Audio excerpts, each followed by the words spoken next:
Hello, good morning, welcome back. I'm Claire, this is Purple Poppy, and before we look at this interesting array of items, I've got some more welcomes to do. So, hello and a huge welcome to Cindy, Leander, Michaela, Raven, CCI and Rabbit. Hello. Interesting set of names there. So today I am looking at the April Alchemy. Now this is something that my friend Mel over at the Treasure Page is doing in collaboration with two other channels, and basically it's looking at eco dyeing.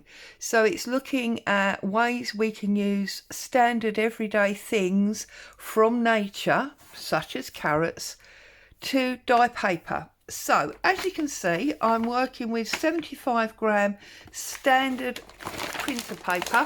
This particular one comes from Tesco's, so I'm just going to put a little wad out there. So there's my paper, and I've got a bunch of fresh carrots, as you can see. Well, they're not quite fresh, a couple of days old now, and two plastic trays. Okay.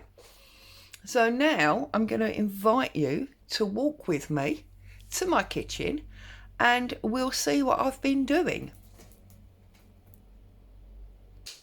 Okay, welcome to my kitchen. I hope that wasn't too much of a arduous walk for you. You didn't trip over the dog or kick the furniture. So we're at my cooker, and as you can see I've got two pans here. Now obviously you're handheld, so I'm sorry if it's a bit wobbly. So I've got here the carrot tops, as you can see, with the greenery, and I've got in this one the grated actual carrots. Okay, now obviously I need to strain this water, so I'm going to put you back on pause for a minute while I do that. Okay, so as you can see we have got some lovely orange water from the actual grated carrots, and we've got some really dark green water from the leaves that were at the top.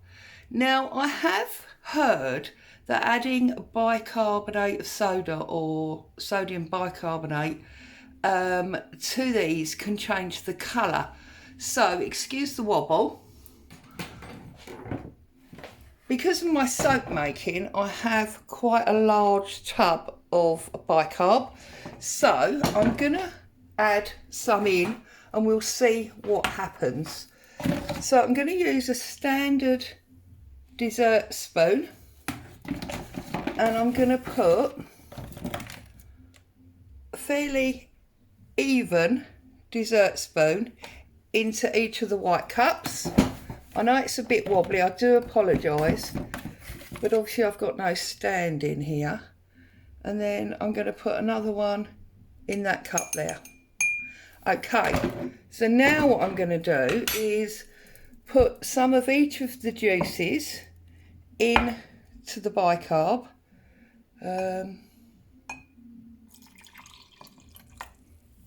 About half, I think.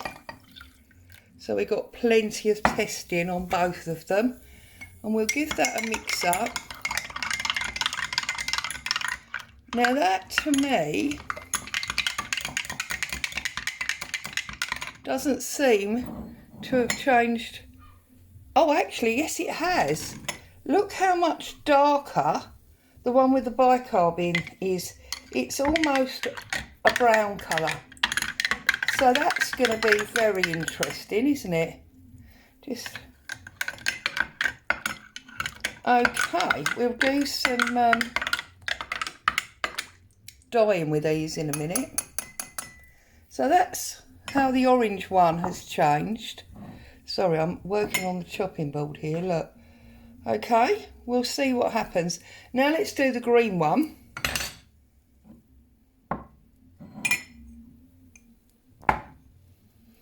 And from the jug, I've got loads of the green. For some reason I've got more green than orange. So let's now mix this one up and see if this changes.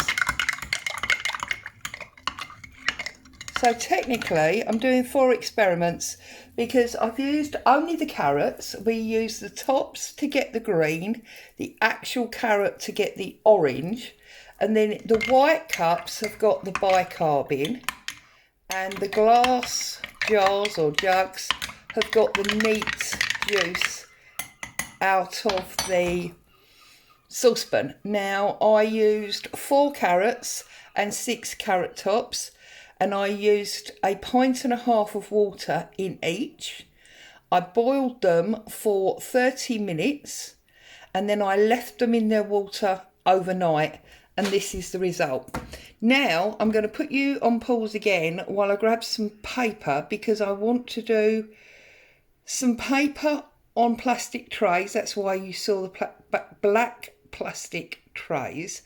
But then I also want to do some on metal and see if the metal changes the colour at all as well. So back on pause for a sec. Okay, so as you can see my shadow on the paper now. I've got 2 trays with 2 sheets of A4 paper on each. And the first one I'm going to do is the green with the bicarb in it. So I'm just going to splash a little bit about and just try and move it around on the tray. Now that's appearing, it's very difficult when you're holding the camera. That's appearing very, very pale to me. I don't know how that's going to end up drying, but obviously there is one way to find out. So that's the green with the bicarb. Now this will be the orange with the bicarb. Now surprisingly, the orange now looks darker than the green, and yet that wasn't the case when it was in the jar. In the jar, the green looks stronger. So this is very interesting. I'm sorry for all the movement. It's just really, really awkward when you hold the camera. So that's that one. Now I'm going to get some metal trays so we can put them in the oven. Okay, so I'm back. I've now got my metal trays with greaseproof paper and a sheet of the copy paper, and I've done that twice again, and we need to use the bicarb water again to get a true test. So green and orange. Okay, so we'll get some more paper. You can hear the tap running, can't you? Sorry. So I'm just popping these on here because I want, whoops, sorry, got my fingernail now in the image. I just want to cover these, turn them over. This is obviously the green one, and this is obviously the orange one. Right, I'm going to add more papers. I'm going to put them in my oven, and then we'll come back and see what's happened. Okay, so welcome back to the desk and the non-shaky camera.